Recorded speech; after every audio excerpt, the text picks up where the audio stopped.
The Neil Diamond Musical, A Beautiful Noise, the uplifting true story, featuring all the songs you love from his Grammy Award-winning career. October 21st through 26th at Des Moines Civic Center. On sale at dmpa.org.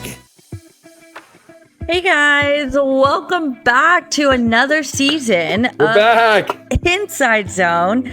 I'm your host, Jacqueline Cordova, and joined by Jirehl Brock, Jake Remsberg, and Colin Newell. And we're back, baby. Yeah, Phones are 1-0. Back. Some are saying this is the biggest podcast drop since Travis Kelce and Jason Kelce had Taylor Swift on their pod. So some would say that. That's what people were telling me. It was the most requested podcast in the country, second to that. People just kept messaging, are you guys coming back? Are you coming back?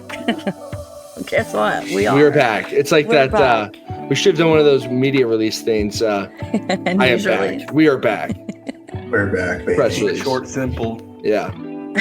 The clones are back.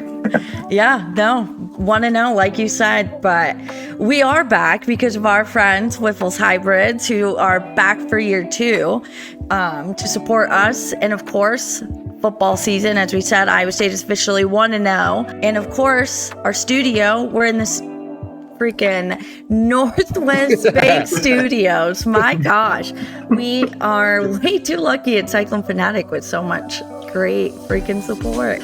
How about that Wyffels ad? That I know, played? That was nice. It was like sweet ASMR, like I heard it, man. Straight ASMR. Like I could have fallen asleep to that, but it was beautifully done. Shout out Wyffels. Well, guys, like we said, 1-0. Iowa State played in the Aer Lingus College Football Classic in Dublin. I'm impressed that none of us went to Dublin. Somehow all 4 of us did not go, but held back the urge. Yeah. Over 44,000 fans, I believe it was. The total was in some more, but like generally 44,000 fans were in the stand. I'm not 100% sure that I've seen anything official about how many actual Iowa State fans were there, but I heard that Iowa State did sell out their like ticket allotment. Wouldn't be surprised at all. You could tell there was a lot of Cardinal there, which was really cool to see Cyclones travel across the world for a game. You already know when you get Iowa State in a game like that, they're going to travel. So, I mean, that's just going to bring more opportunities for games like that to Iowa State because they already know that they're going to get people to actually go to them. Just like bowl games. True. Absolutely. Exactly. And they put on a beautiful beer snake performance in the crowd. Impressive. All that was impressive. We are an engineering school, so the fact that we could get those cups up to the second level, impressive. Like, I shout out to those fans that were there and did that. And shout out to them for drinking all of those, too. That's a lot of beer. It's a lot of work there. Did you guys see that the Pop-Tarts were there? I did see our little Pop-Tart friends. I thought that was so random to me that they had the Pop-Tarts there. They did their digging, though. They they promoted it well. Like, obviously finding those things that were important. Yes. There's the that beer snake is crazy. That's epic. I saw another friend on Facebook post a video of them actually like starting to lift it up to the first level or from the first level to the second level. I would like to see that. I'll have to send it to you guys. That's so much fun. Which we're going to need, Aiden. My bad, Aiden. You should cue up the video of Remy chugging that Guinness. Number 1, that was such an unhinged way of pouring a Guinness into a glass. And 2, it's unhinged. You chugged it as fast as you did. Have you met Jake Remsberg? He is unhinged himself. Well, I was told that's the proper way to pour Guinness into a glass. Oh. You have to go like straight, vertical. I don't know. Sounds like you need to go to Ireland to do the tour. That's the way I was told how to pour a Guinness. But I trust you. Maybe I have I don't really drink beer, to be honest. Yeah. But I guess last year was the lake jump, and this year is the Guinness pour. So. Yep. If you are just listening to the podcast and not watching the actual video of the podcast, go to our Cyclone Fanatic Twitter where we posted a video of Remy chugging a Guinness in celebration. And Juicy Wiggle is blasting in typical form. I was in no way, shape, or form surprised when you sent the video. Yeah. I was like, if we win this, I'm chugging a Guinness. I have to. Well, I bought into the whole Ireland experience, even from my good. couch at home. Well, Iowa State won 24-21 over Kansas State, which is obviously a really great way to start the season. I am so curious how you guys felt before the game started and then how you felt at the end. Like, did Iowa State meet your expectations? Were there things that shocked you? Of course, the game was a typical roller coaster. I feel like as just a viewer, as an Iowa State fan, it can never just be a day where Iowa State is good and just gets the win. It just was an up and down roller coaster. And of course, it was downpouring at kick. So that just made clearly the field a mess. But yeah, curious what you guys thought about that. I thought it was surreal. I mean, before the game, obviously nervous, first game of the year.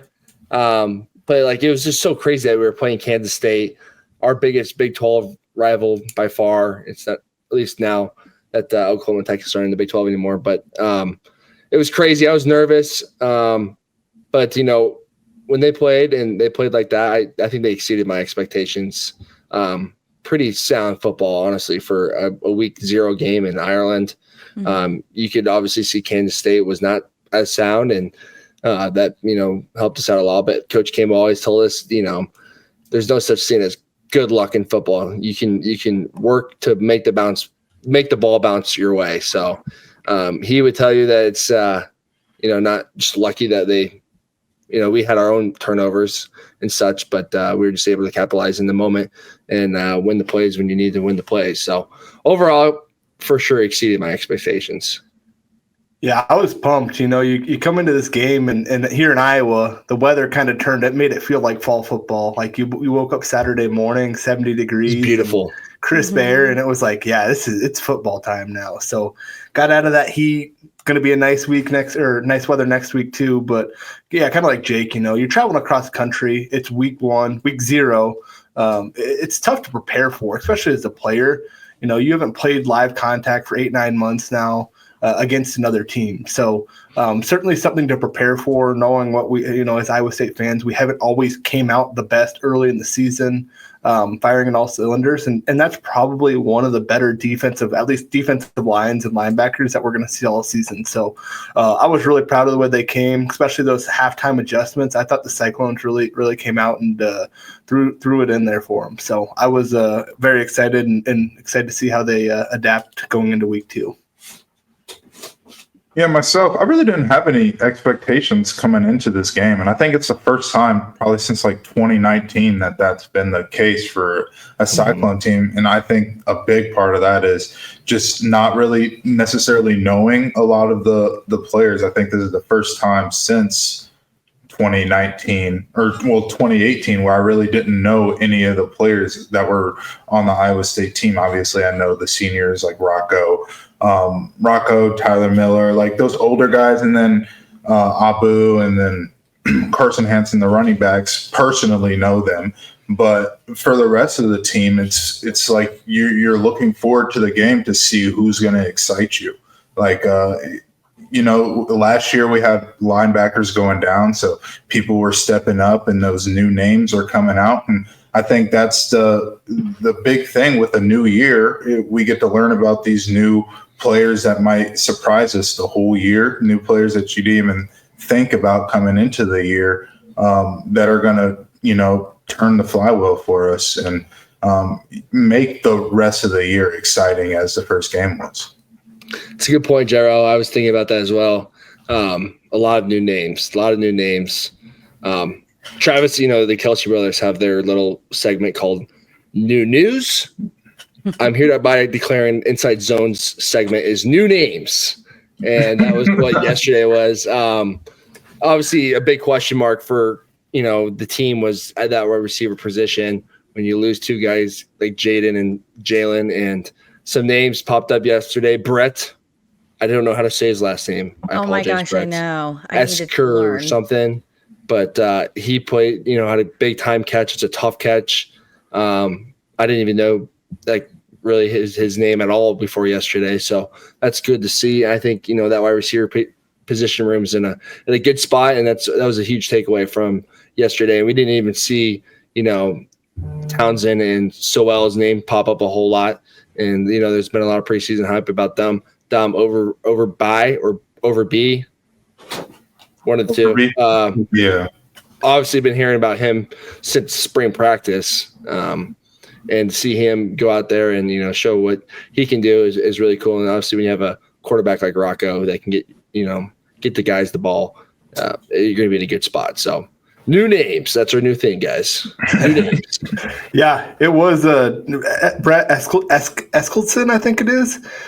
We saw him a little bit late in the season last year, speedster kind of, but I think it was, like you said, Remy, like you see these new guys, just wait a couple more years. Like you won't know hardly anybody. Like Miller and trying to think who else I played with. Like there's so many new names and people I've never met in the locker room. I can't even imagine for you. It's like, oh dang, like who are these people? I know. So it's super cool to see, the team. You hear all the jitters and you hear all the people talking about names and stuff, and then you get to go out there and see him and be like, wow, that dude's a sophomore and he's coming in here and catching touchdown passes, following up after we've heard all these other big names in the offseason. So super excited to see what they can all do.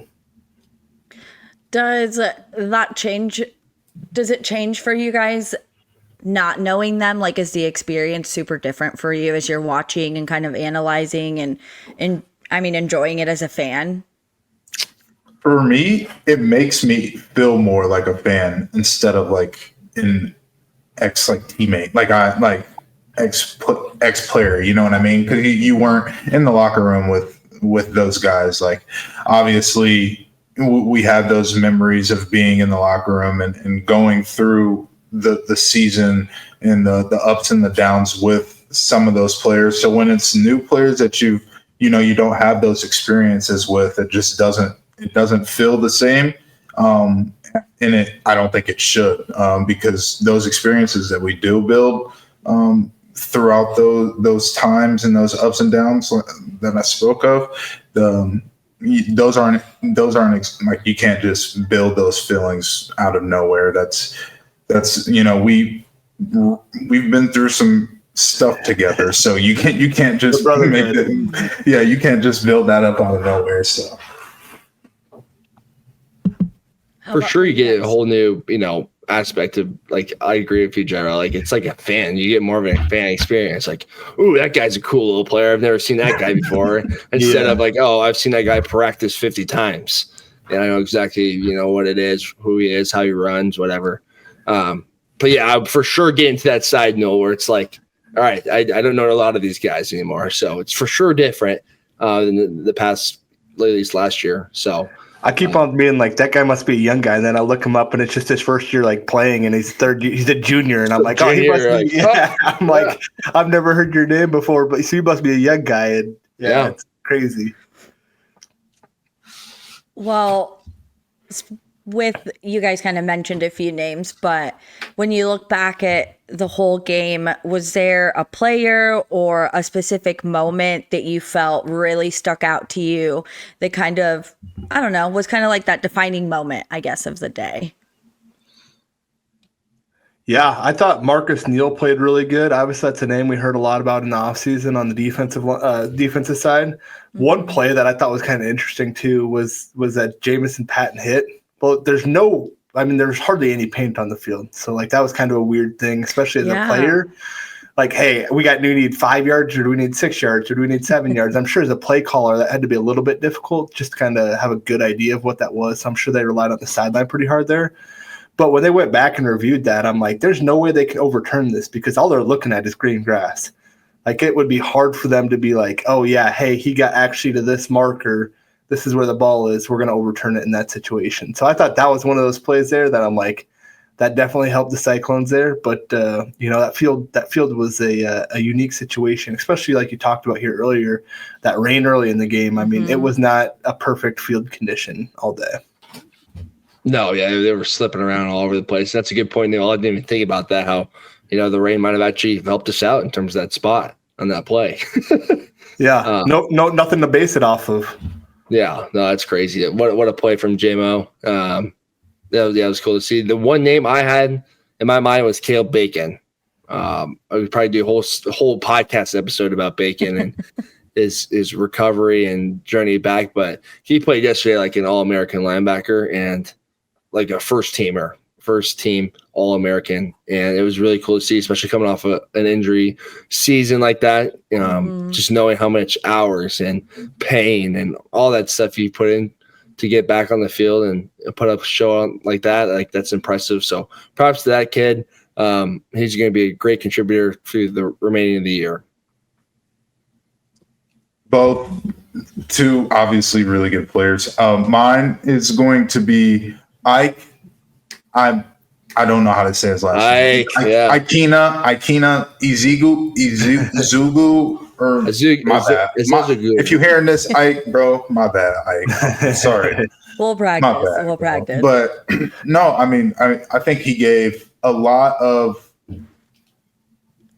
He put Avery Johnson in a hard position, especially being back at quarterback, especially with having his checkdowns. The running back hits checkdowns on the wing, supposed to be his easy pass, and Ike was able to jump up and deflect two of them. One went back into the lineman's hand, so it didn't count as a pass deflection. So they only gave him one, but he got two pass deflections, which I think will be huge all year because being a running back and knowing how, you think those check down passes are easy yards that you're supposed to get. Quarterbacks also think those are supposed to be easy yards that you're supposed to get, and can also be killers to defense if they, pick up too many yards on a second down, which makes it 3rd and 2 instead of a 3rd and 9.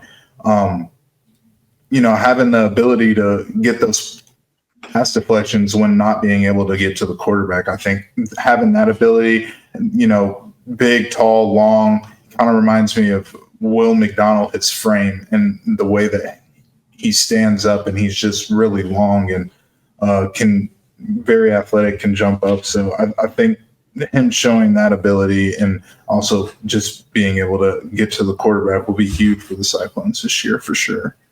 Yeah, Ike for sure has the Will McDonald, wow.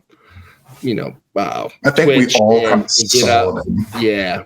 And I remember, when he was a younger cat and I was practicing against him, you could for sure feel like, oh, he's got some Will McDonald type traits to his game that, are finally, you get to see on the field on a Saturday, which is really cool. But yeah.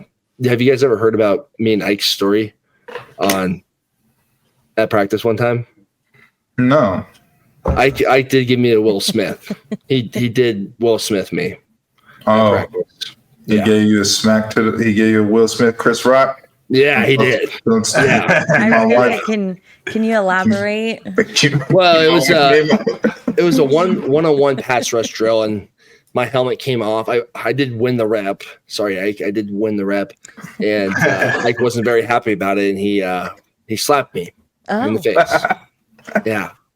But did you let him just do it, or did you go back after him? What do you? No, I wasn't much of a fighter in practice. That's a veteran, Jake. There, yeah, it's a veteran move. I just let him do that, and I took the rep, and he took a good shot at me. So I just see that I trained him well, and now he's punishing other offensive tackles on Saturdays.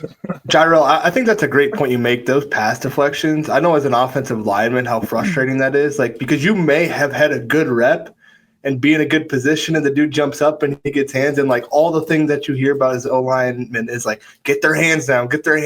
So when you have those situations where you're like, that coach is going to show it in film the next day, and he's going to be like, hey, that running back had 50 yards to run. Guess what? That game's completely different if you get his hands down. So I think that being able to, swat those balls down is certainly something that can be a huge value down the road if he's consistently able to be batting balls down there. One other thing I wanted to talk about is Iowa State's 4th down efficiency again this year. Mm-hmm. Coach Mauser and what he's been able to do has been super impressive to me. Obviously, first half we didn't come out great. Second half, like the adjustments were made. Playing super aggressive football, not great on third down. That's something I would certainly expect them to be better at. But when you can go 3 for 3 on fourth down, you will win football games and you will close football games out in big situations. So this early in the season, being able to be that efficient, you heard in the interview post game that Rocco had 2 play calls there, and he's checking them into a different play, whatever one he sees fit. Yep. I mean, to be able to have a quarterback and just an offense that can be able to do that and the trust in them, I think that's something that you're doing week 0. Like, man, the Cyclones on offense are ahead of where they probably have been in the past because they are able to go in and have these opportunities. So obviously, some things clean up, but that's huge going into a season being there. Oh, yeah. One of the fourth down play calls, it was the one to Carson Hansen. Just a beautiful play design. You kind of rub that edge linebacker with the tight end, and you make him think a little bit about that, and then you bring the running back out on a wheel route, essentially. It was just beautifully done. I don't know if you guys follow Coach Dan Casey on Twitter at all. He's just a football play guru guy. He posted a couple clips of Iowa State's offense, and some of the run plays, I had to sit back and be like, wow, that's impressive. Like, I think one, a backside double team was taken off for a pulling guard. Like, it's just like, oh my gosh, you could tell the complexity of these plays because when you have guys that are, you have a lot of starters on the line, you have tight ends that have started a lot of games. You get to throw in these cool wrinkles in your run game and your fourth down plays, and it's really cool to see. And it's something that's going to be really crucial going the rest of the year. First games are always weird because teams change over the offseason. Their play calling changes and their defense can change, and you can get new defensive coordinators or offensive coordinators. So, the first game you always kind of have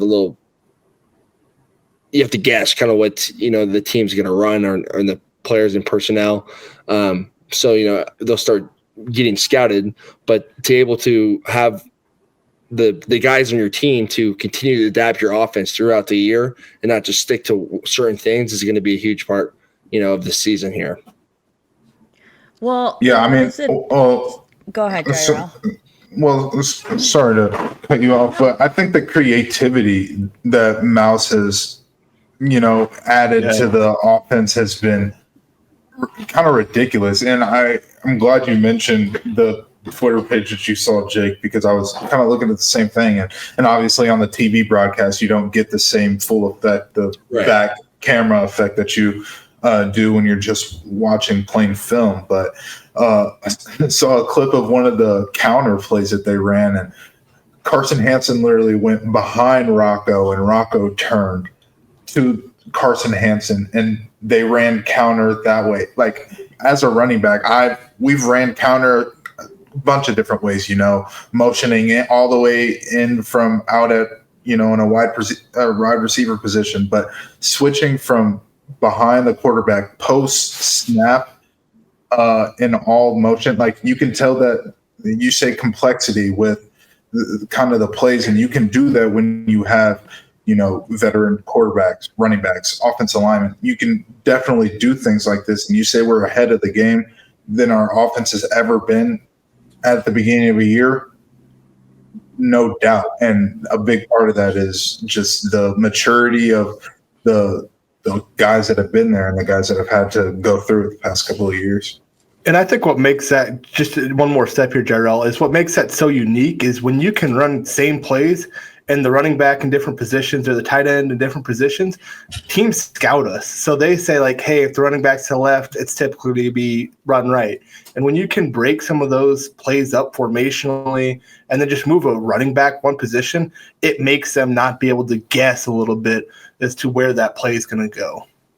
Exactly. Yeah. And I'm don't quote me on this, guys, here, but if I'm not mistaken, I forget our first play last year. I think we have ran the same play against Kansas State now 3 times. The Breece Hall run, Abu's first run in the snow, and then yesterday was also, I noticed it yesterday, was a counter variation to open up the game against Kansas State.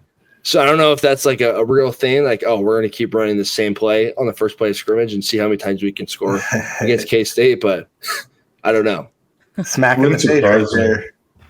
Yeah, another point I want to bring up with that is I think Iowa State, a big conversation in college football right now is, sign stealing and, the Michigan Connor Stallions thing. I think Iowa State does a really good job of on the sidelines calling in plays. I don't know how much coach-to-player communication we use at all, but we have like 4 numbered boards on the sideline, and like you're like, if you're the other team, I don't know how to decipher that. Just there's 7 numbers on the thing, so that's all you can tell. So I think that's really cool from the coaching staff as well. But we've always kind of had to deal with stuff like that. I remember my first game that I started against Clemson, and remember the talk about going into that game was Clemson is, they have coaches that best of the country. Yeah. And I have quotations, sign stealing, because everybody does it, but it's how you do it is really the whole thing. But Clemson had coaches that were, they would stand at the end of the sideline and be peeking over. Everybody's just writing down what you're doing. So we had to change up the whole game plan going into that game, doing more huddle. So obviously they're aware of those things, and you have to adjust for them and try not to let them affect you negatively during the game. Well, and I was going to bring this up to Jake's point that Iowa State has beat Kansas State in 5 of the past 6 seasons now. So let's go. I think was that game that we lost at K-State when it was windy-ish. 2019. Crazy. Yeah, that was Allen, when they didn't call PI on Allen Lazard, and then they also false started. No, Allen wasn't there. Allen wasn't there. That was 2017. Yeah. Mm-hmm. Yeah. 2019 was that game. Yeah. Was it 10? Was the score 10-9 at that game? I can't remember. I think it was a close one that we just lost barely. As a former player, though, this is my public. What is it? I don't even know what the name is. My public statement saying, "Can we please extend Farmageddon longer than 2027?" I believe is when I was going to say, and I think they said it was 27, right? They won't play again until then. Yeah, unless of course if they end up in the Big 12. It's my favorite Big 12 rivalry Iowa State's got. I love it. It's just crazy. We were talking about this game 2 episodes ago, or 3 episodes ago now, on our last home game last year. But yeah, let's keep Farmageddon going, because I love the rivalry. The players like it, the fans like it. Mm-hmm. I think it's one of those that just meshes well, right? Like not too far from each other culturally, both agricultural schools, good people, good fans, both pretty blue collar teams that are going to go out there, try to control the line of scrimmage, ball possession, not turn the ball. It's a good matchup and a super fun, like you said, Remy, I loved going to Kansas State. Cool stadium, cool community, very similar to Ames. It's just one of those that feels like it should be on the schedule.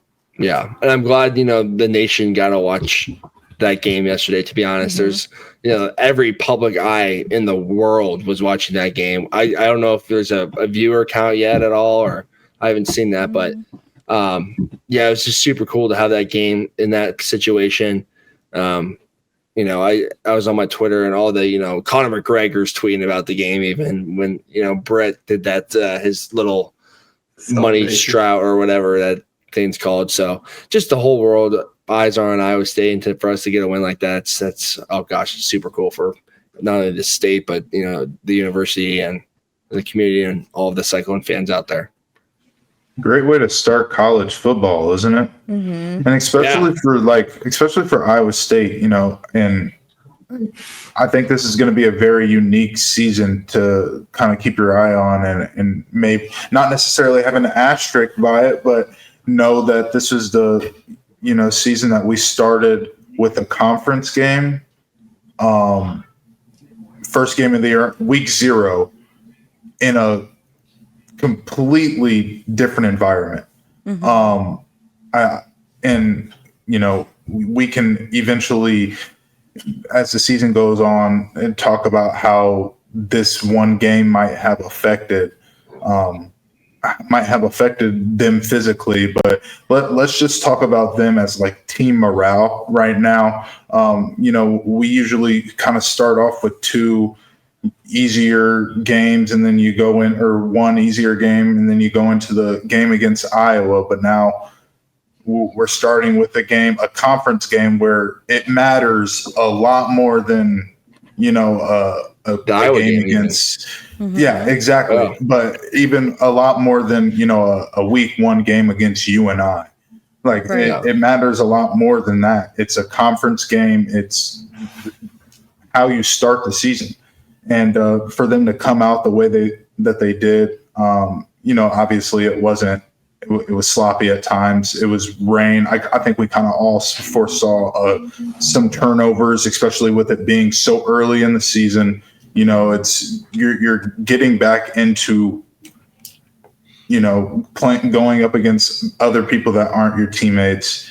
It's raining on a soccer field that's really not, made for football. Yeah. Yeah, absolutely. So with all of the, you look at, and I go by Rocco's like throwing stats, just in the case of the conditions. He was 14 for 28. You really don't look at that if you're a quarterback, especially in the conditions that they were playing in. So, and with that all being said, like you got to just be happy that you got out of that first game and you got some film. You got a win. You're feeling good.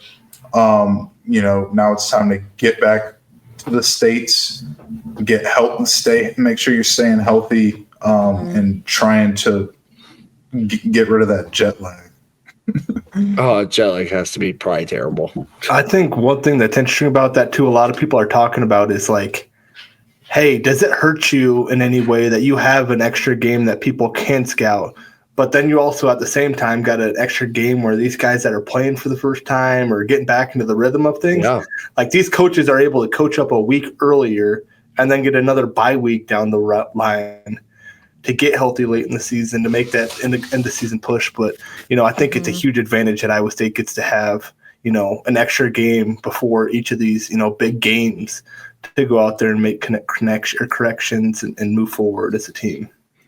Well, and I feel like every year the conversation going into the Iowa game is like, oh, Iowa State didn't open their playbook because they were trying to protect themselves from the Hawkeyes knowing too much and all of these things. Well, that really wasn't an option. I'm not even saying that's what they were doing.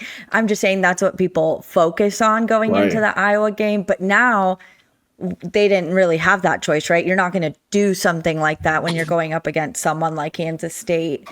And I highlighted a quote from Coach Kleiman. He was asked if he felt this game was bigger than game 1 of the season. And he said, absolutely 100%. And our guys treated it like a big game. And then he just goes on to talk about just like resetting as a team. But back to the idea and the conversation around the rivalry, I appreciate seeing that both teams and all the players very much went into it like, no, this is a really big game. This is really important for us. And Coach Kleiman even said it in his opening that as a team, they fully walked into this game thinking they were going to win it. Like they were just like, we're winning this game. Yeah. So good coach talk. So I just thought those were interesting. But before we switch and focus on the fact that Matt Campbell officially won 100 wins in his career, I did want to ask Jirehl, specifically you as a former running back, do you think Dylan Edwards getting taken out of the game, just how significant he is to Kansas State, do you think that is what kind of impacted them? Like, did it mess with their rest of the game? Do you think that kind of killed morale for them? What do you think as someone who has played in that position themselves?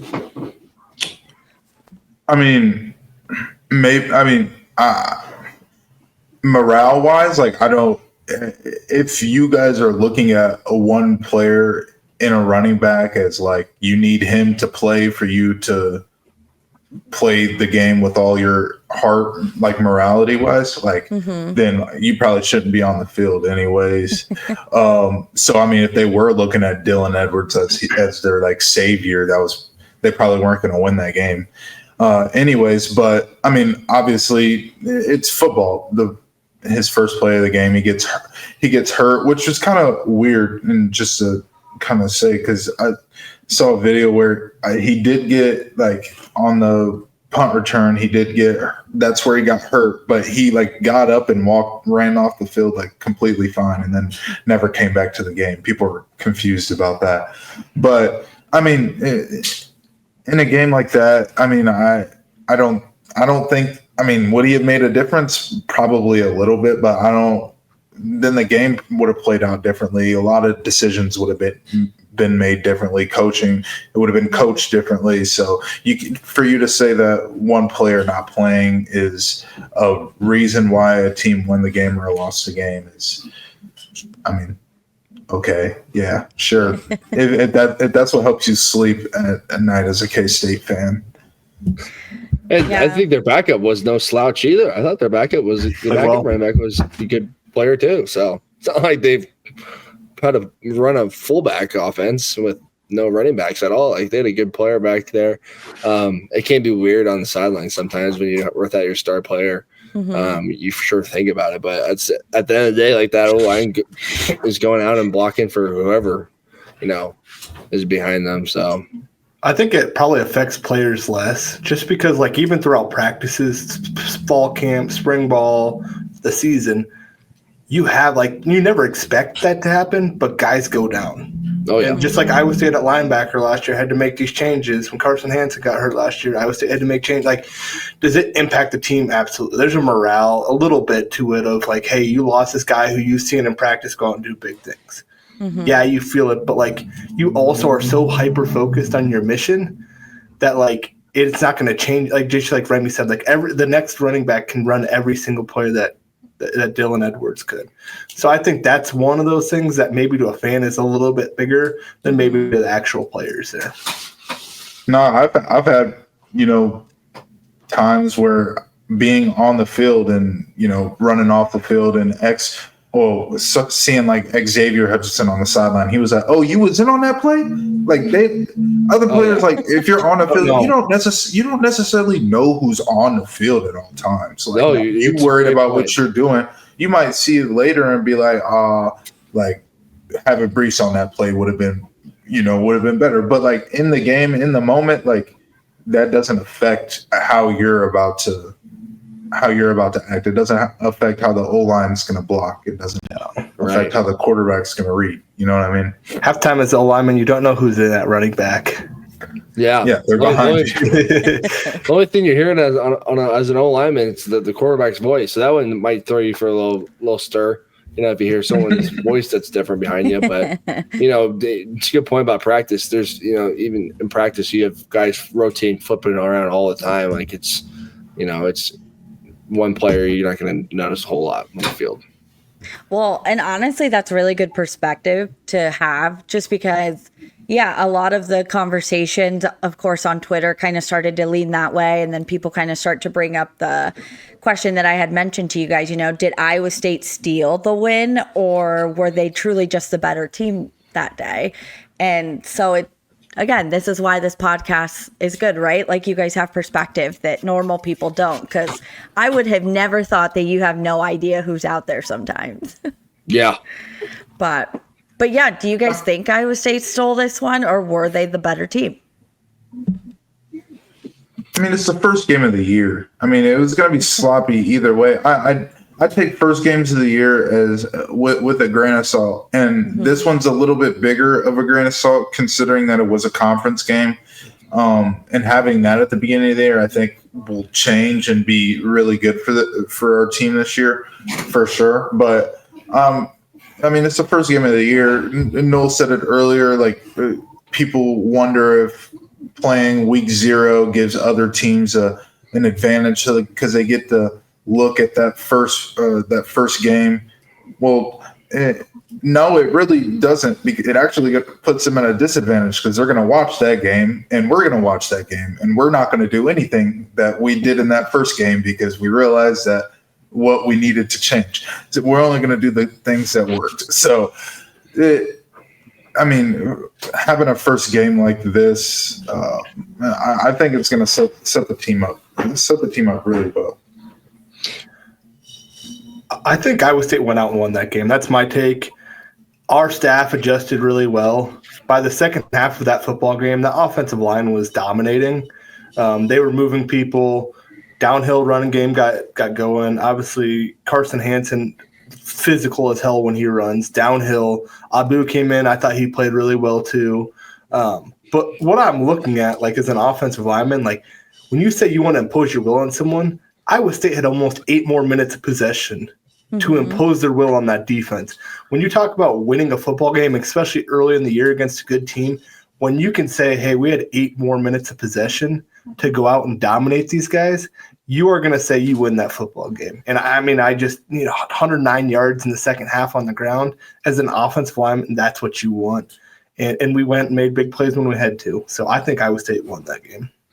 I agree, Noel. I think that's my take. I think Iowa State won that game. Are we the better team? I don't know.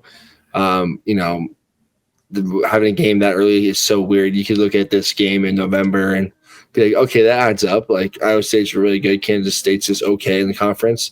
Or it could be the flip, to be honest. Like we could look back and, Iowa State's scratching and clawing to stay at the top of the standings, and K-State hasn't lost since Ireland. So you never know who's going to be a better team in the long run. But as for yesterday, Iowa State was the better team, and we did win that game. Noel mentioned it. The offensive line just continuing to hammer away. We make adjustments at halftime, and you run the ball that successfully late in the game. That's how you win football games, is by running the ball and taking time off the clock and getting first downs when you need to get first downs. So huge thing for them. The first half of the O-line, I thought, struggled with twists and stuff like that, communication, little things, but those things can be cleaned up really quick, like you saw yesterday. And then in the second half, it was much more on tune. The defense, the defense is always good. Early on in the season, I feel like early games in the college football season are always like heavy emphasis on the offense because it's just a little harder to get your offenses rolling. Early in the year, it's just a little different. You're playing a new defense, new players, and, defense will always just be what defense is. So for all those things added up, yeah, I think Iowa State won that game. How it will affect, the rest of the season, not sure. Florida State last year lost that game, and, a lot of people probably would have said, oh, that was just a one-time fluke because it was in Dublin. And they went on to win two games that year, so you just never know. Well, regardless, Iowa State won a good game. It was very exciting to watch. And before we dive into the rest of it, we get to be here today to talk about Iowa State football because of Wyffels Hybrids, our sponsor, who, like I said, year 2, they're Cyclone supporting Cyclones, and we're very lucky to have them on board. They proudly are an independent, farmer-focused, and they're rooted right here in the Midwest. They partner with growers to deliver high-yield seed and personal support every step of the season. So check them out. Visit Wyffels.com to learn more. And like I said, Cyclone supporting Cyclones. So who better to support? I couldn't think of anyone better to support. Shout out Wyffels. Yeah. I'm, like I said, happy they're back for year 2. But like I mentioned, Matt Campbell, 100 career wins.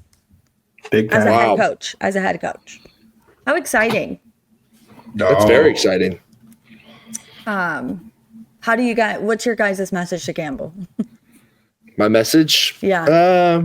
Let's see. Coach Campbell, if you listen to this, congratulations from your InCYde Zone friends. No, it's really cool though. It's a big time, accomplishment in your career. And you have to, be appreciative of, probably of all the things he's gone through to get to that point, and all the people and all the players. And You just think about the whole, his whole programs as a whole, and there's still a lot of people involved. I look at the sidelines, and a bunch of old players still helping. Cal Krizik was me, Jirehl's year.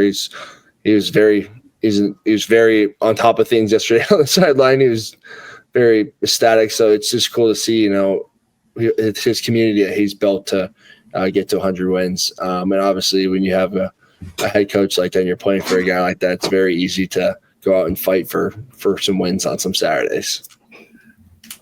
Yeah, absolutely. What an accomplishment coming into Iowa State and continuing to do it. I mean, it hasn't been done at Iowa State what he's doing right now before. So not only is he winning football games, he's developing young men. He's building a community impact.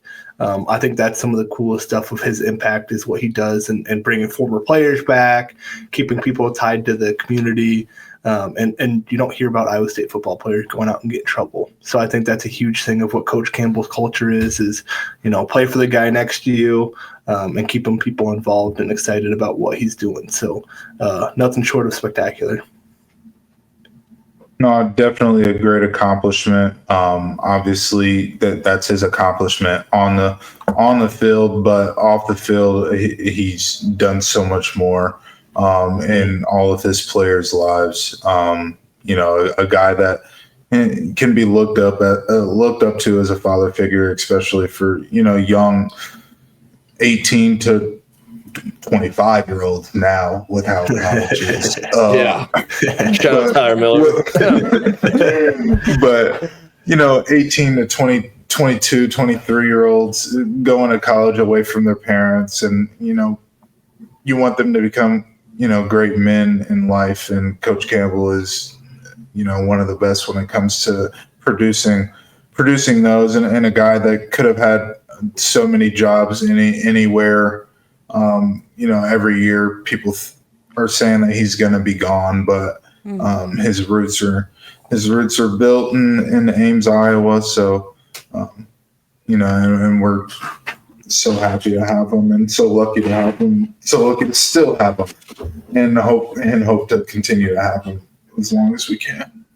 Yeah, it's a great point, Jirehl. I think 100 wins on the field is great, but there's countless of wins off the field that are way more impactful and to people's lives than a game. So the community, the players, families, So I'm sure he's happy about 100 wins, but I would have to imagine his wins off the field mean a little bit more to him than his wins on the field.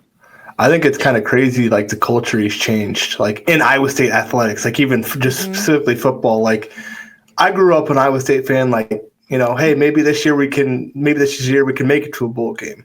Campbell's done it consistently for how many years now, where it's like the expectation, like he's taken us to Big 12 championships. Every year you go into the season being like, is this year that he's gonna win the Big 12 championship? I never thought that growing up. So I think the total shift generationally, like these kids that are like in 6th grade right now, they've never seen anything besides an Iowa State football team that really goes out there and wins consistently. So I think that's crazy. To say like generational changes he's brought to Iowa State. Yeah, that's nuts. And we figured out how to, win early football games now, which was always was always a batch. It was we don't know how to win early football games. We do now. I can promise you that. Just gotta keep it going, man. Speaking of that, no, we're only 5 wins away from a bowl game too, so we're on a good track to make that happen. That's right. What a great point. Yeah, what a great point. I do still think about that. Like, we're already 5 wins closer to a bowl game. Let's go. Well, in the same vein, I think this is a great time to bring up a classic moment for Matt Campbell. After, in the post game, Coach Campbell did his part. He speaks usually first, and so he answered questions. And sounds like from the way Rob Gray, our senior writer here at Cycle Fanatic, described it, Campbell had gotten up and left so that Rocco, Caleb Bacon, and I think Dom. I was going to say, there was one more player in there. I can't remember right now. Oh. And I believe it sounds like Rob had asked maybe Rocco or the players about the comments that were made before the game from the Kansas State AD basically saying, I think it was like verbatim almost, like Iowa State doesn't know their school colors, which I am so sick and tired of this conversation topic, but neither here nor there. And Campbell heard the question asked as he was on his way out and turned around, came back in and sat down and said he wanted to answer that question. He wanted to be asked that question and told Rob, ask me the question. Ask me that question, Rob. Ask me a question about black jerseys. And lucky for us, there's video. So if Aiden, our amazing producer, could pull up that video of Campbell in the post-game press conference where he demands to be asked a question. I was just giving them the option of if we could go in and score. So that's Hey, nobody asked me a question. Hey, I'm going to finish with this. Now, Rob, you got to ask me a question about the color black. Because I heard their athletic director made a comment about the color black. Could you give us a question about why Iowa State wears black? Yeah, why is it? Rob, we don't really care what color we wear, okay? Like, it's never been about a jersey color for us. It's never been about any of that. It's been about team, togetherness, and playing winning football. So I appreciate the question. Go Cyclones. All right. Good. I forgot about that. Thank you, guys. I love that. Oh gosh, it's an iconic video, and if you know Campbell, when something like that happens, not only one, like he was just so fired up to win that game. You can tell, like, you don't think that game was a big game, like, well, you can see right there, like it was a big game. But it's a perfect answer from him. He was probably playing that for a long time. That answer, Yeah. But yeah, I mean, what a funny little comment there. It's also like a little bit of a sweet opportunity for Campbell to be like, you know what, you guys are worried about colors or uniforms. Well, guess what? We've beaten you how many times in a row now? So maybe you guys should prioritize what you're worried about. Yeah, no kidding. Well, and we were talking about this before we recorded. Obviously, we watch Matt Campbell lose it on the sideline, and he's swearing up a storm. We have plenty of clips of those moments. But if you sit and religiously watch his press conferences, he's always pretty composed. He's pretty uniform. He's a professional guy in these. And don't get me wrong, he shows his personality and does make jokes often, but he never does this. Like this, when I heard he physically was leaving and then turned back around, I'm curious what was going through Nick Juice's head, who is standing by the door. I'm curious what Nick thought when he saw him charge back in there. But no, that was funny. And honestly, how uncalled for the AD to make that comment anyways. But whatever. I love trash talk. So absolutely. It is what it is.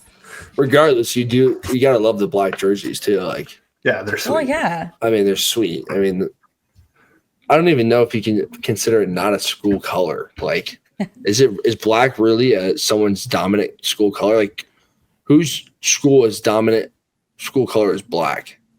I'm gonna ask that question, Jake, because you'll make yourself look dumb. Because there's a lot of schools. There's a lot of schools. What? I mean, Iowa. I would say Iowa's dominant color is gold.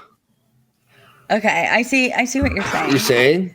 I see what you're saying. Like, maybe Vanderbilt? No. There's also gold. I don't know. Well, I do have an important question to ask you guys, and I honestly think fans will find this really interesting. I mentioned to you guys that what I mentioned the moment I saw Matt Campbell on the sideline is respectfully, he looked tired.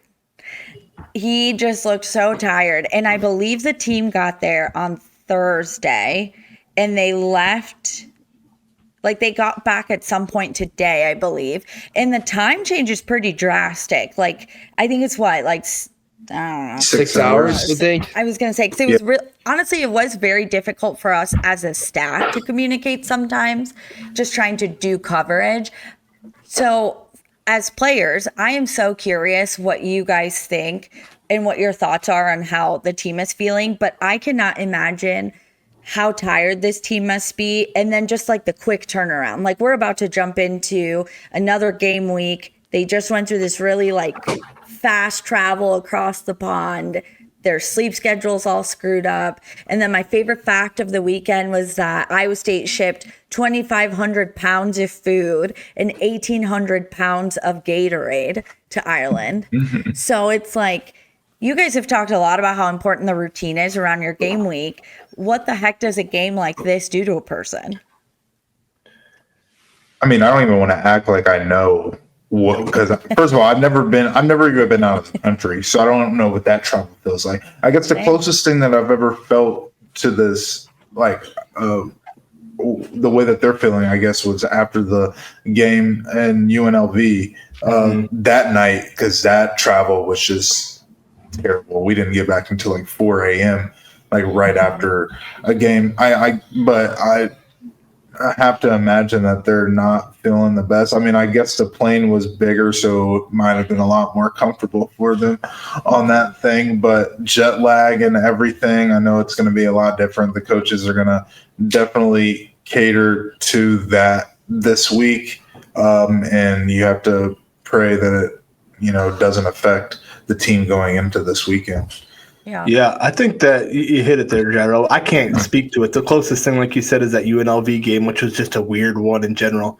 But I know that they did a lot of like preparation stuff. You saw a lot of the guys wearing sunglasses. I know I read something about that being a way to help some of this type of stuff. So is that what it was for? That's what I heard, is that the sunglasses potentially were to help with travel and time change and things like that. If that's true, I can understand it. I can understand it, to be honest, just like the difference in lighting. Color. I don't know. And just with you being so, they went through fall camp where every day they were doing the same things, eating at the same times, all this stuff. And then all of a sudden you move it up 6 or 7 hours and it just changes you. So you have to be able to adapt. But you also have to know that, like, hey, we got to get back on schedule as quick as we can because we have a good South Dakota State team coming to Ames.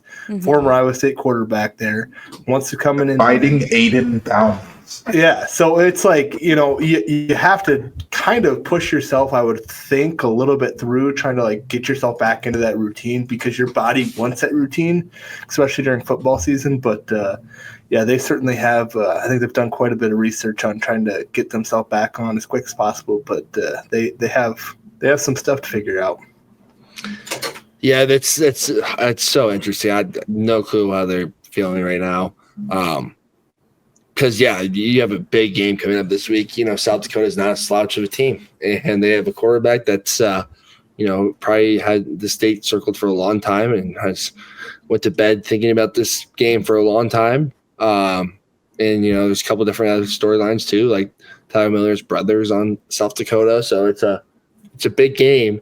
I would have to assume though, on Saturday, everyone's gonna be hyped for a game on Saturday. Like if you can't get out of bed on a Saturday and play football, you have other issues. But I think the travel will affect this week's preparation, practice, and all the things that go into how long is it going to take your body to get back to Des Moines, Central Iowa time, which I'm sure it's going to be super hard. I know. Gosh, I don't even know. I think they left this morning. They got back early afternoon today. I would have to assume my guess would be they got a lift in this afternoon, some sort of physical activity just to get your body moving after a long flight. And then they have tomorrow off, I'm assuming.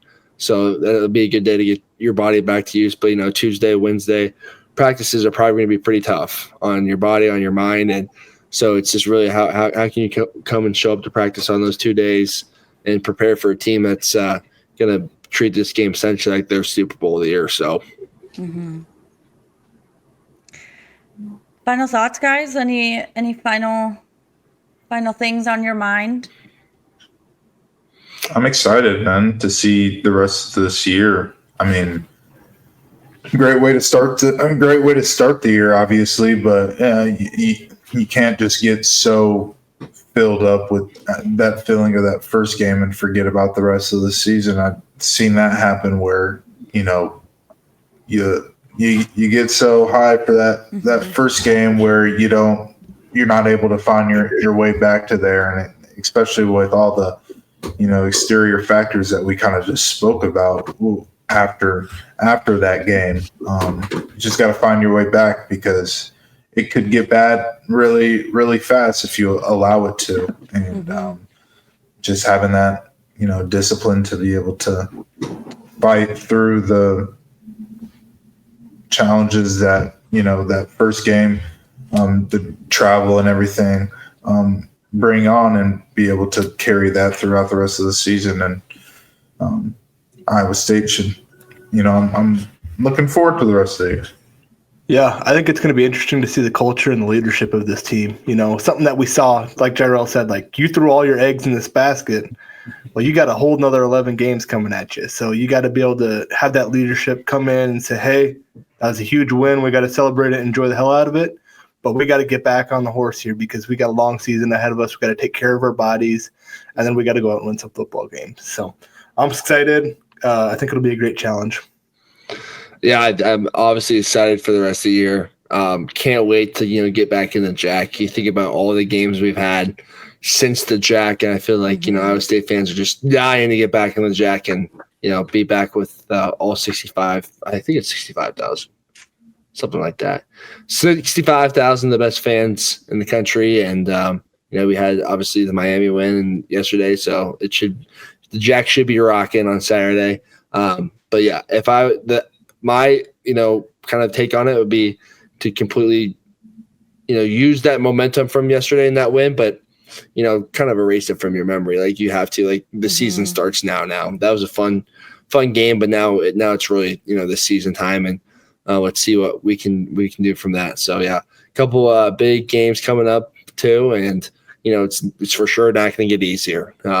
South Dakota was a FCS semifinalist last year, I believe, and then we go on to play that other team in the state that I won't say, and then you have to go on the road against Arkansas State, which is obviously a great test. But I think there is a bye in there, so we do get a bye, but it's going to be a uphill battle still for the rest of September and August. So yeah, well, August 30th, 2:30 p.m. kick, South Dakota. I'm very excited to be back out there. It should be a great time. I'll give a shout out to Mike at with our Cycling Fanatics shop. Go buy game day gear. Support. Literally, they're a small business out of Perry. So it's truly like small town Iowa folks who just love Iowa State. So when you buy the merch, do we got any new merch this year?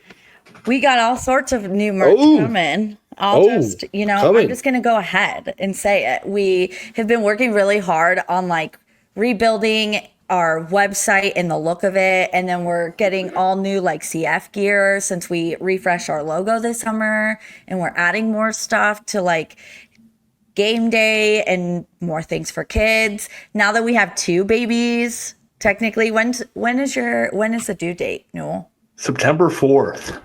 Oh my gosh. Yeah, we're in the home stretch here. You're literally next week. Oh my 2 weeks. Oh my gosh. I didn't realize it was that close. We have 2 InCYde Zone babies who need clothes. Yeah, there we go. Yeah, they do. Yeah. You gotta some new my CF little man be growing, man. He's He's a grower, man. It's a big boy, man. Might need you guys to teach him some pass sets. We can teach that. No doubt about it. If I can't get him down to teach him how to run through a hole, I might have to teach him how to create one. Are you feeding him protein shakes already, Jirehl? Get some core power in there. Squat program and everything. Oh, yeah. He hits the gym with me. Heck yeah.